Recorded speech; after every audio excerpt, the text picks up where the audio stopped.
একটা সন্তান যদি কোরআনওয়ালা হয়, ওই সন্তান বছরে একবার হলেও মা বাবার। ও আল্লাহর বান্দা, নবীজি বলেন যেই মহিলা ঘরের মধ্যে মাথায় কাপড় রাখে না, ওই ঘরে রিজিকের বরকত। ফজরের নামাজের সুন্নতের পরে মা বোন সহ সবার জন্য আমলটা করো।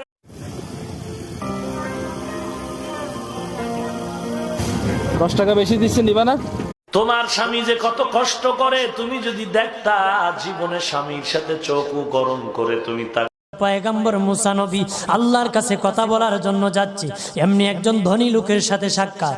ধনী একজন বৃদ্ধা মহিলা মাথার মধ্যে ভারী একটা বোঝা নিয়ে যায়। জুমার দিন যারা মারা যায় তাদের কবরের হিসাব হয় না, রমজানে মারা গেলেও কবরের হিসাব মাফ নাই। এই ইস্তেগফারটা কেউ যদি রাতে পড়ে, ওই রাতে মৃত্যু হলে সে জান্নাতি।